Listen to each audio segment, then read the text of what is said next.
I'm back. Is everybody back? I think we're missing one person.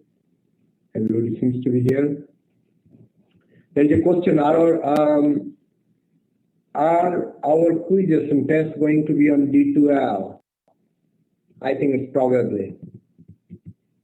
I think at least the quizzes. Quizzes for sure.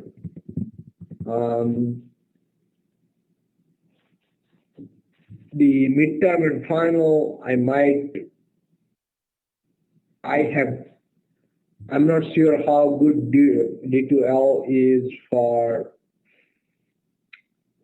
short answer and short answer type questions, because the midterm and finals are certainly going to have a lot of, probably it will be 1/3 to 1/4 multiple choice, and probably 60–70% of the questions will be short answer type.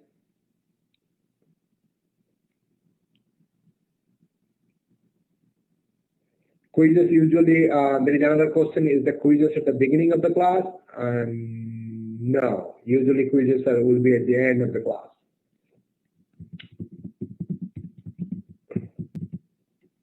So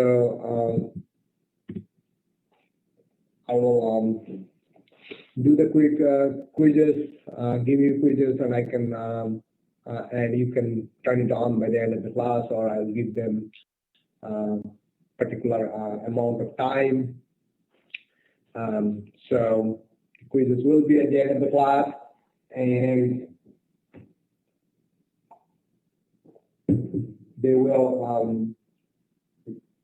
Even the quizzes, I'm still trying to figure out, because there has to be some short answer type questions. It will not be all multiple questions. So I'll figure it out.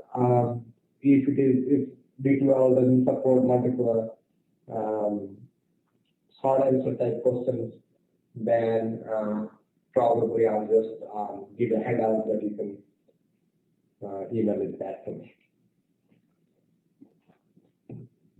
But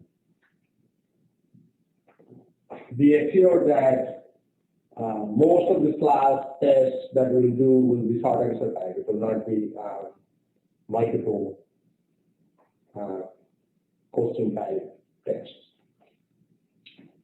Okay, let's see if we can finish this in 45 minutes or so.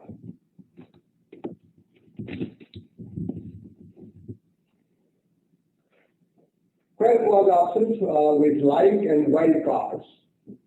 So like we had wild card at the end of a match, like 50%. So it matched Peter Hook, Peter Smith, Peter Jones, but it didn't meet Uncle Peter. If we want something to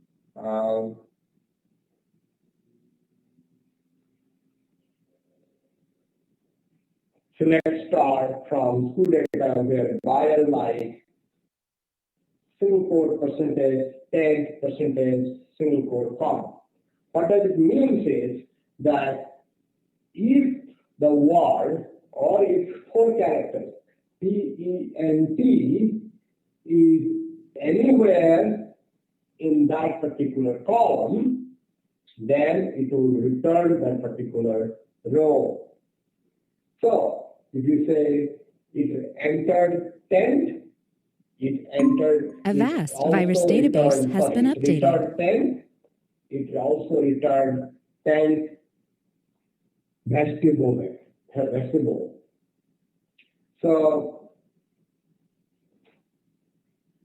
So let me ask this. So if it had, if there was a department called indoor tents, do this, if I write percentage, will it return? If I had a department called indoor tents, will it return it?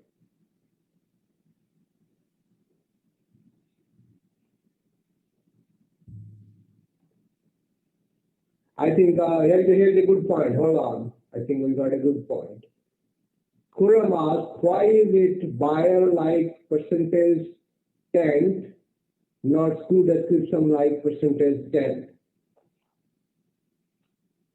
That's a good question. The slide has an error, and I was about to bring it up before he brought it up. Because the school description contains tent. Buyer doesn't contain tent. So even if the sequel is can be argued is correct, the result is not what you would have got. If you write select star from school data from buyer like percentage 10, the result will be nothing, no rows returned. So as he pointed out correctly, it should be select star from school data where school description like comma like single quotes percentage 10 percentage single quote. It all conclude that there is a you can either say there is a typo in the say there is a typo in the slide, or you can say the slide was trying to catch whether you're still following it or not. So the slide, the select statement and the result do not match. They are not correct. Besides that, so it should be correct. If you want the result to match the SQL, it should be select star from school description, where school description like single quote percentage 10 single quote percentage single quote, or if you want the result set to match the SQL that's written there, the result set will be nothing because there is no buyer who has 10 in his middle in the name. Okay. Besides that, let's talk about the second point that I was trying to make. So, if you have a select star from school data where school description is, and let's assume there is a school description called indoor tents, will it return? Will that row be returned if I write school description like indoor tents?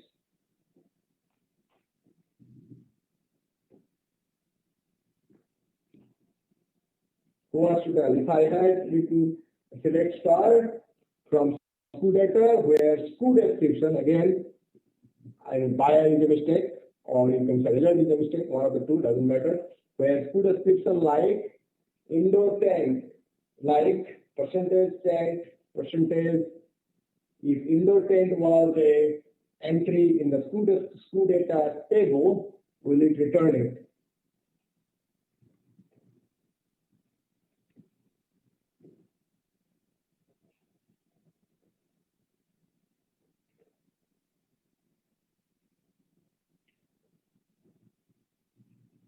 As one person said, no, indoor tent.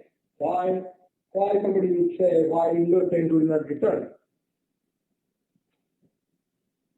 Anyone else wants to take a guess?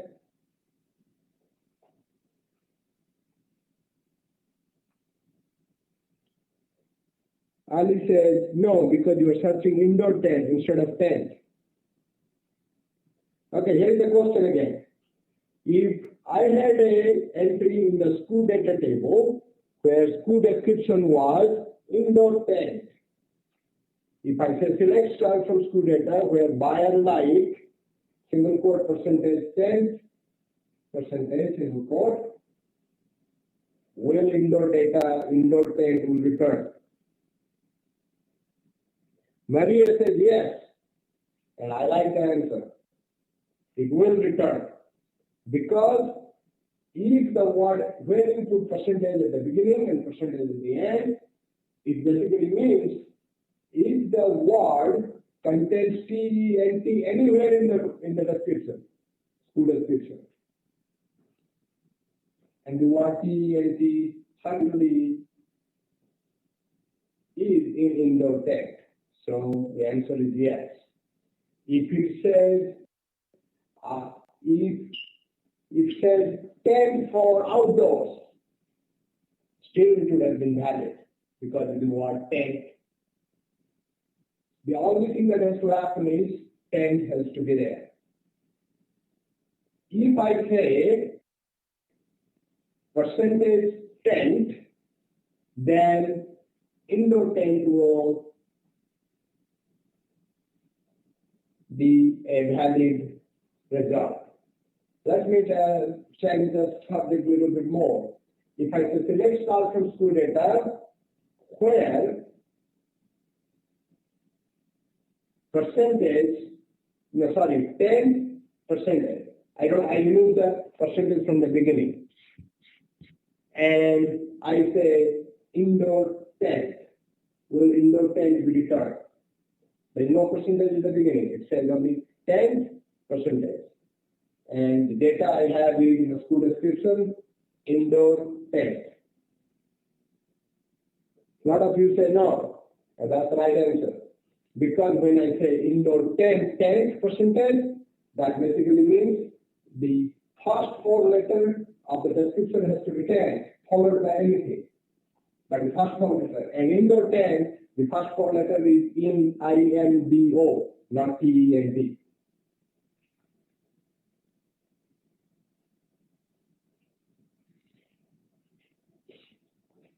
It looks like you guys are following it, at least most of you. Okay. Now the next thing we're going to talk about is like and wildcards.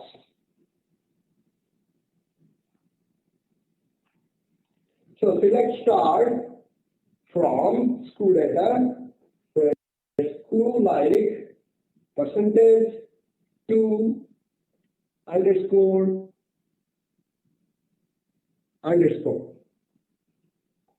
So we're looking for in school data any school which is like. So when we put percentage, that basically says there can be any number of things before 2. We don't care how many. If there can be 10, there can be 15, there can be 2, there can be 1, there can be nothing. But there has to be something before 2 or nothing before 2. And then there are 2 underscores. Like the underscore, 2 underscores means there are exactly 2 characters after 2. So there can be 1 or more or 0 or more numbers before 2. And there has to be exactly 2 numbers after 2. That's what the sentence says. So if you want 1 number after 2, you put 1 underscore. If you want 3 numbers after 2, you put 3 underscores. This example talks about 2 underscores. So 0 or more numbers before 2, only exactly 2 numbers after 2.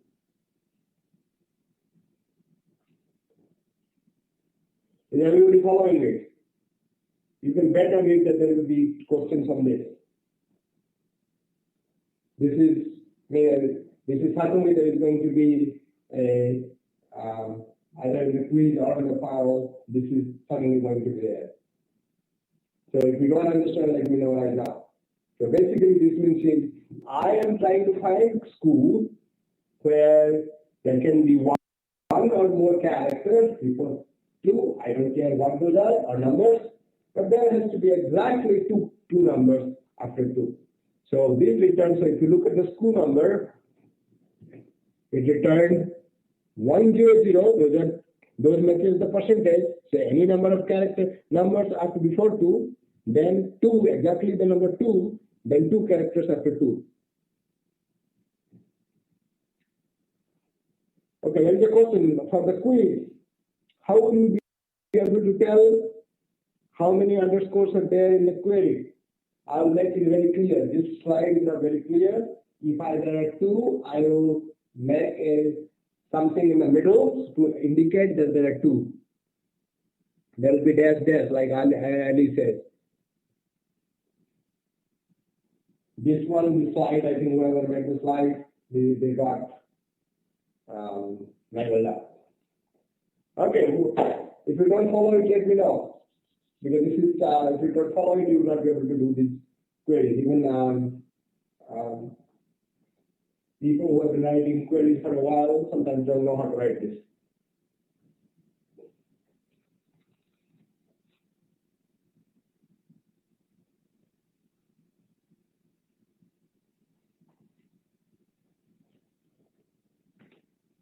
Okay.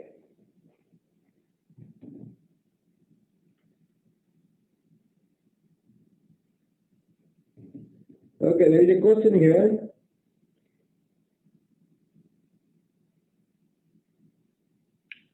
There is a question is, does it work for percentage f dash dash?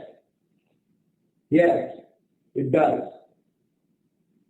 Basically what it means is, if you are doing percentage f dash dash, that basically means you are looking for, and when you are doing a character, obviously the shell that you are querying against is a character set.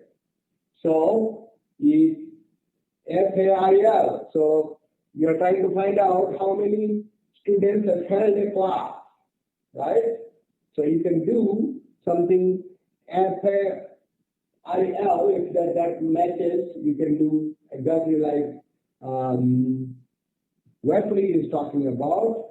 You can do percentage, means it can have something before F, one or more characters, or zero or more characters, and you will have exactly 2 characters after F.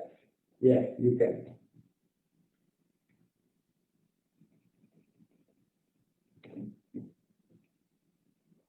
Okay.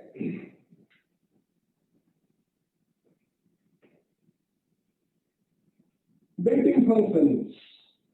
There are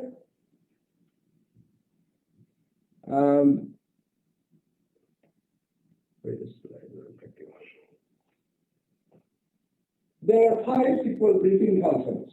They are count, sum, average, minimum, and maximum. Again, be sure there will be questions on this. So these are functions that will built into SQL, and you don't have to just remember how to use them. Count, sum, average, minimum, maximum. Select sum extended price as order 3000 sum from order item where order number is 3000.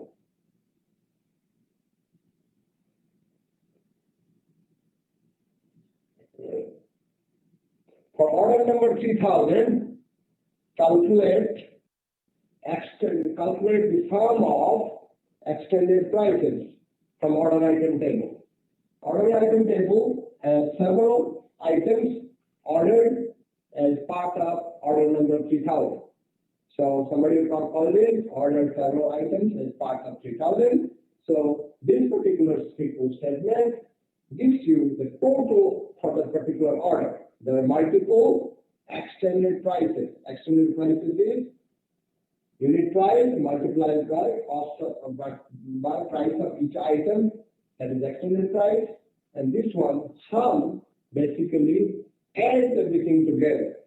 So instead of you writing, doing a plus, or whatever, the built-in function sums it for you. So sum is select sum. When you say select sum, it will give you extended price sum. Add is a key SQL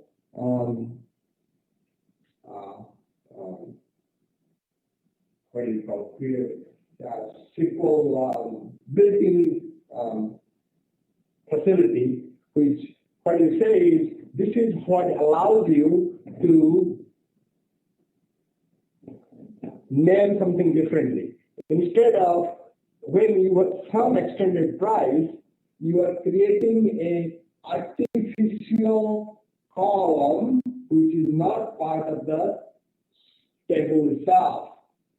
So you are saying when I calculate all the sum of extended prices. I want to call it order 3000 sum. So the result when it comes displayed on your screen will say order 3000 sum and it gives you the total price.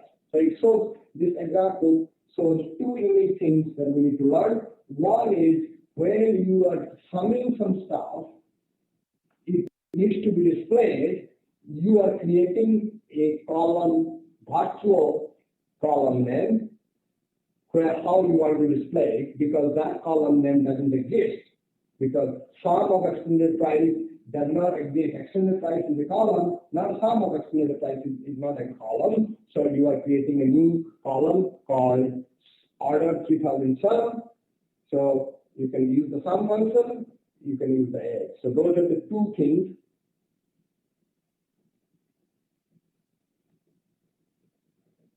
Okay, there's a question. Should there be a single quote around order number? Who wants to answer the question? The question is, when we were comparing, when we said where buyer equal to Nancy something, we always put single quotes. But here there is no single quotes. Why is that? Should there be a single quote? Is there a mistake in the slide? Or the slide is correct?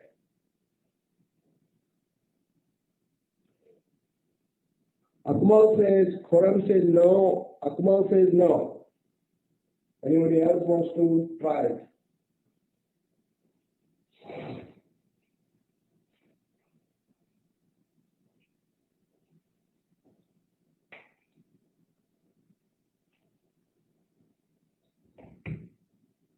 Right, we have more. Ali says no. Laura says no. And all of them are correct. There should not be. Because when you are comparing to characters or strings, you need a single quote. When you are comparing to number, there is no single quote.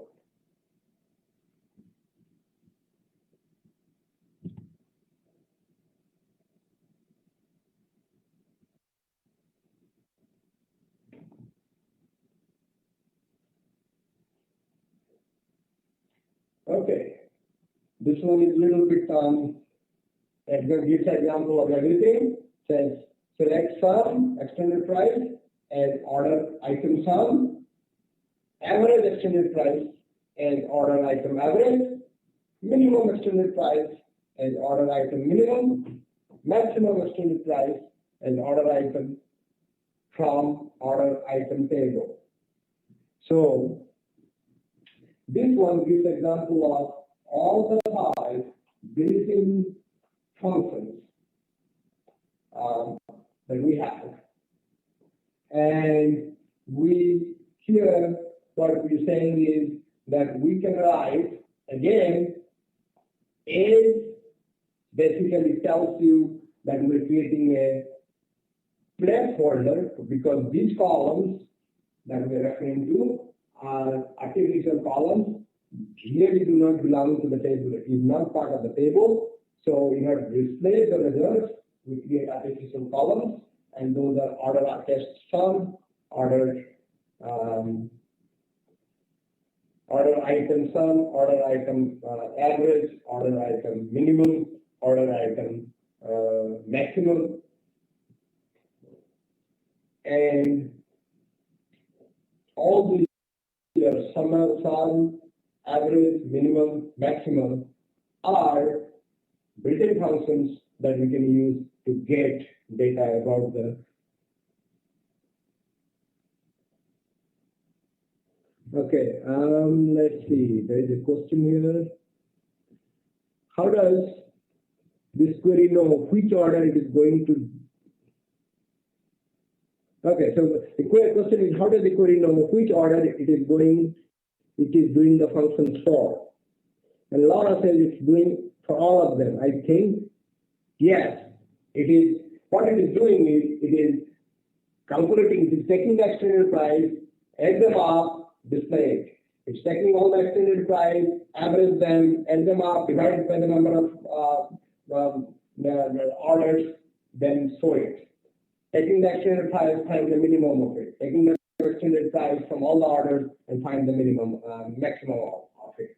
So it doesn't have to do in any order because all of them are independent of each other.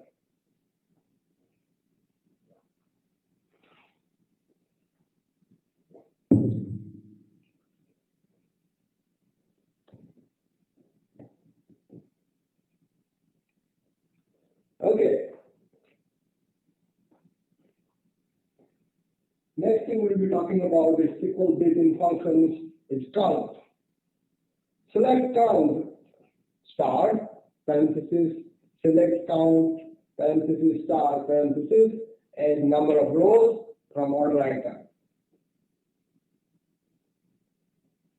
Again, add number of rows is an artificial column that we created. Select count star will return you the number of columns, number of things that is there in order item. In this case, it's 7. So instead of getting each row and counting them, you can do a select count star. So we really have looked at 5 examples: max, min, count, average, and what is the other one? Sum. Sum, average, max, min, and count. So these are the examples of all the 5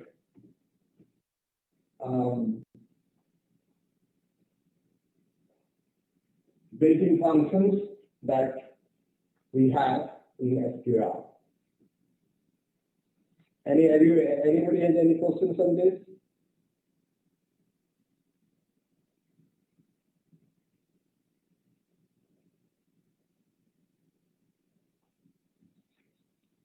Everybody's okay with that? Okay.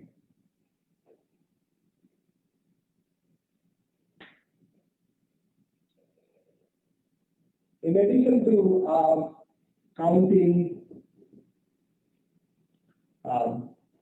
just records from a table, like which we saw last time, you can select count distinct department. Here we are mixing different things that we learned. We learned the distinct. So select count distinct department as department count from school data. So 3 different things we are showing here. So instead of saying star, what we are saying is when you do star, we are just calculating the number of rows in the table. When we are doing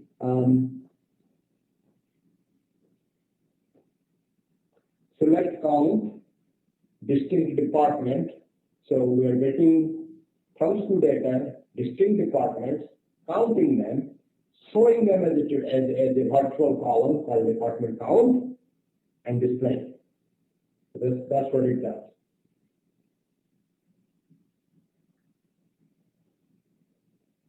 So I think one of the things that you have to kind of get used to it is as we go more and more into the SQL, it will get more and more complex. You are going to combine multiple things that we are running in different phases rather than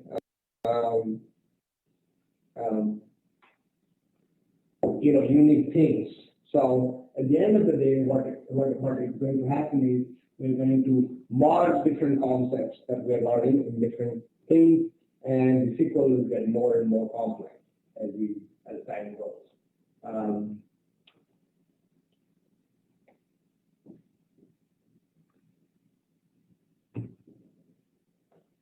Arithmetic in select statements.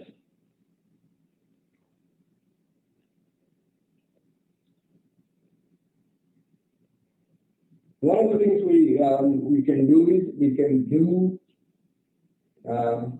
multiplications. So in this table, what we're doing is, in this example, select quantity extended price is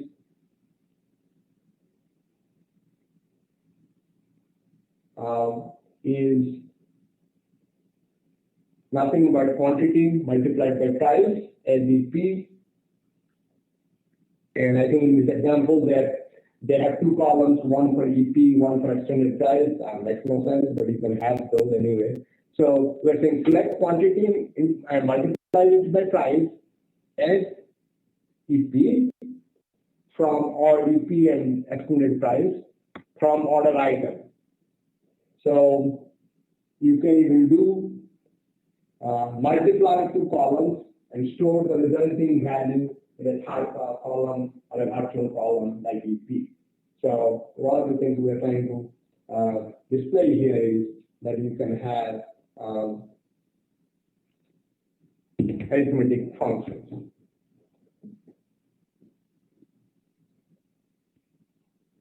Okay, string functions and select statements. I think this is another important concept.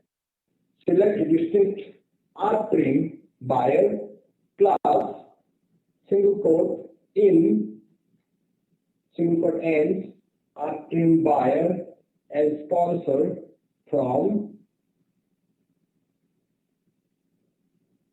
school data.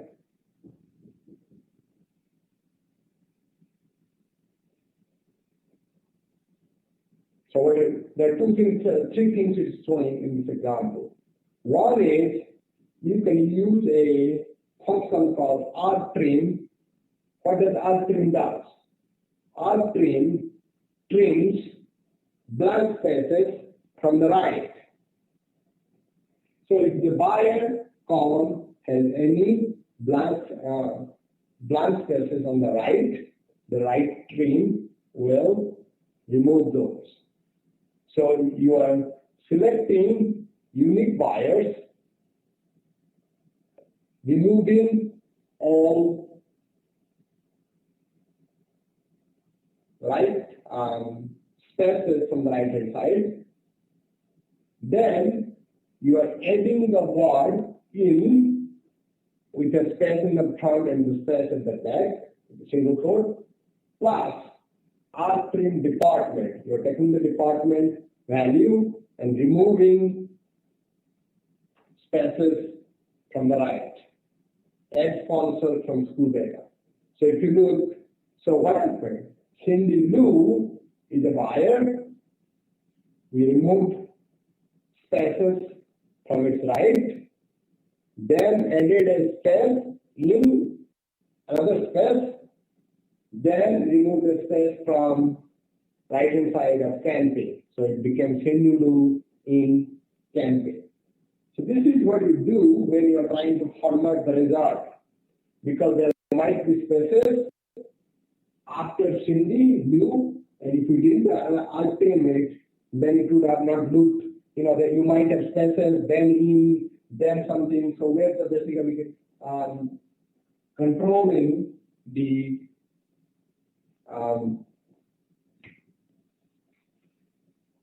formatting of display. So distinct rtrim plus in, if you write anything plus in space in single quote, that will directly go to the value of the data as sponsor.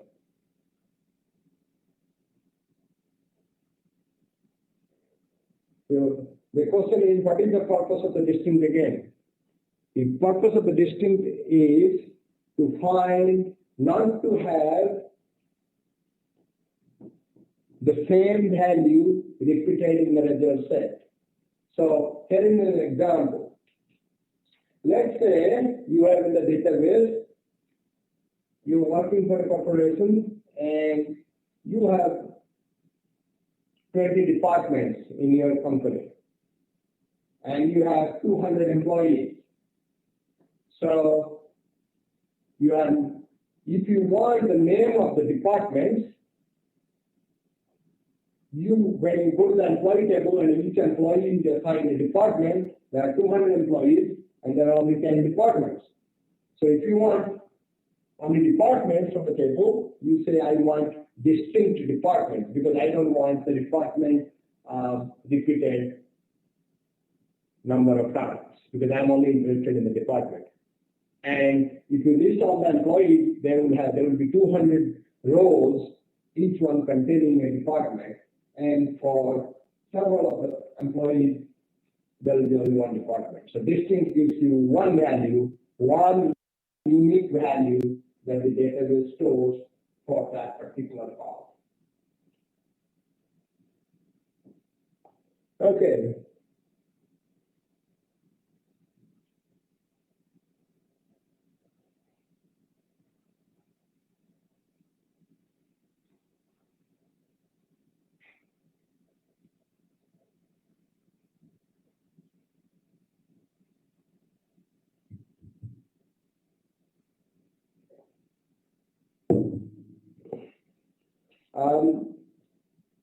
Next thing we'll be talking about is a SQL keyword called group by.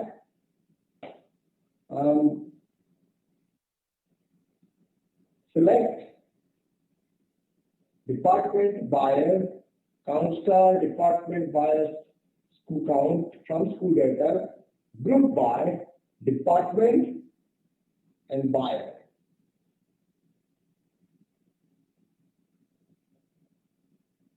Group by groups the result by first the order that you specified.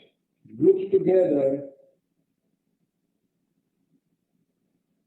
like for an example, you'll see that it groups first by camping, you got only one, but it does, this one is more the water sports.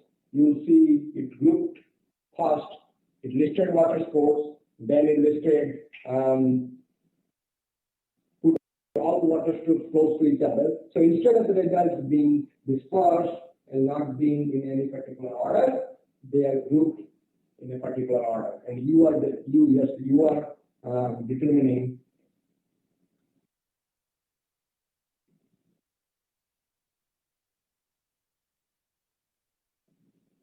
what the group order is.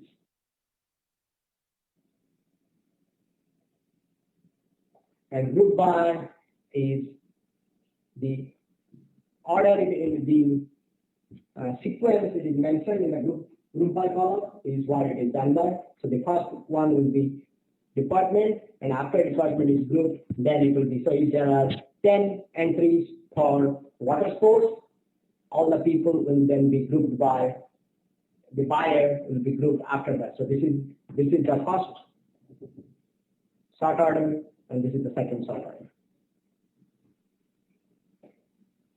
Okay, in general place where before group by some DBMS, in general place where we usually place where before group by, in such DBMS programs don't require that placement, but to be said, always put where before group by.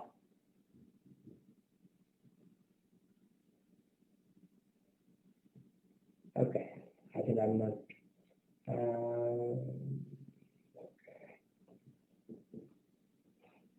So usually we put a group by where before group by, so you can say select count star as where. You put some kind of a where statement and then say group by, and then you can say order by. And I think you just have to see the examples, and I'm going to go through a lot of detail on this because really, I think the group by and the order by is the most confusing part of it. So what I will do is I'll let you guys chew on it or simmer on it a little bit, and I'll again go through that just those two slides in the next class. So I want you to go and read it because it's first time we read it. It's very confusing. So I don't want to introduce the order by concept and the group by and the order class today. Read on it, and next class come by and ask me because I will get you an example and we'll go through that. I think that would be better than me trying to explain to you right now, and it will create more confusion than from my previous classes. So let's do that, and we'll just hold on the part on the order by and how group by and order by and combine. I want you to read it, and when you come next class, we can discuss it. Multiple tables and subqueries. This is like one of the most critical part of it because you cannot write anything that is any productive without writing subqueries, and there is going to be So select sum extended price as revenue from order item where school in, select school from school data where department equal to water sports. So here is the beauty of subqueries. Here we are, instead of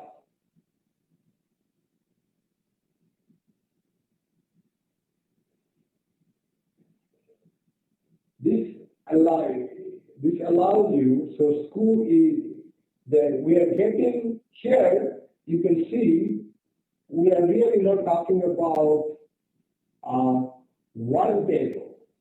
We are getting data from multiple tables. So all the things we saw so far, we were getting data from one table. In this example, we are getting data from order item table, also which is somewhat related to school data table. So we're saying give us sum of at all extended prices for order item table for water sports department. But water sports department is in the information about the department is in school table. Is in school data table. So we're saying you get the information. Usually the subqueries are executed bottom up. So you can say select school from school data where department equal to water sports. So we get all the school numbers. Then we say select sum extended prices revenue from order item table where school is in is one of these schools. Okay, so this first one will return, this one will return a set of school numbers. The second one will take that as input and I will find out the extended price of those school items and produce a revenue, because we are interested in revenue for water sports department. And to know what is revenue for the water sports department, first we have to figure out what are the schools that they sell, and finding those schools, then we can go back and sum them up. This one is again, this is also, we might repeat a little bit more because as I say, next class I'm going to go through a lot of samples of SQL and but go and study this. Look at, try to understand how a subquery works. And I've given you that it works bottom up. Your data that we're trying to do to get for really resides in multiple places. So there is no way to write one select statement to get the data from multiple tables. To get one of the ways to get data from multiple tables is when output of one query is input of another query. So this output, this query produces the output which is input to the first query.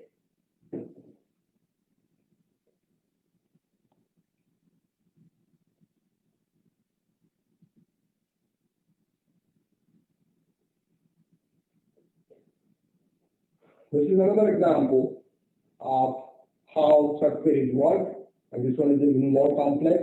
But again, this is multiple. The bottom one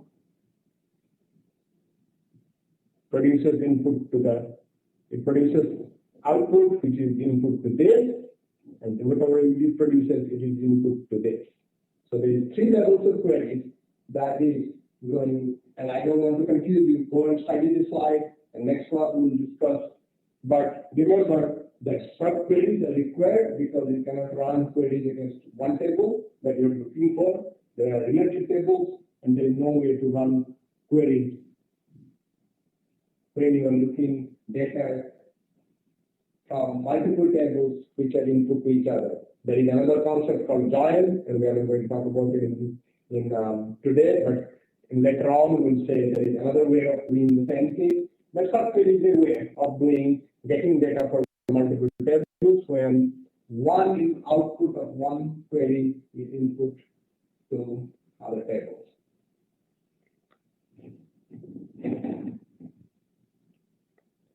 Okay. Look at these 3 or 4 slides. Slides 63. Okay, not this one. Okay, maybe this one also. So 60 through 66. So I think 60 through 66. Go through them for the next class, and we'll discuss in more detail with the examples that we're going to discuss in the next class.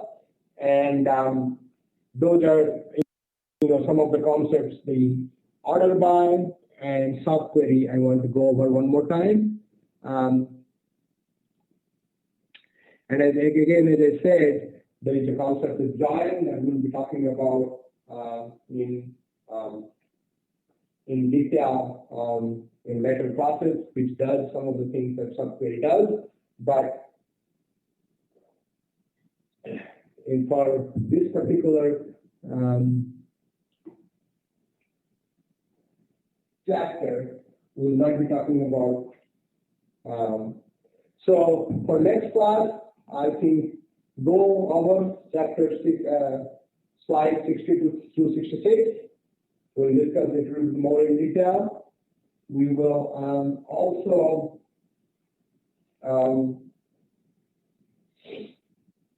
talk about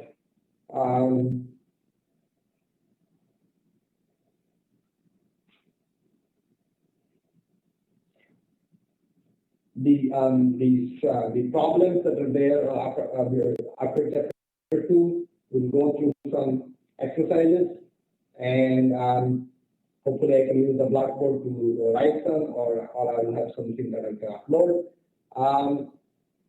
And so that's for today. I will, it's close to 9:50.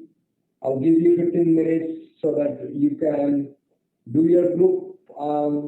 Everybody can be in the group, and also start talking about the project, because you have only tomorrow, and Thursday is the day when I want a project proposal. So I'll give you guys 15 minutes to talk about it. I'll leave the chat room open, and I'll come back later to close it. There's a question, how do you submit it? You just email it to me. I can, for one for project, one for the project team, just one person who is the project manager will send me the proposal and update your project to the project member list and assign the project member who is doing what also.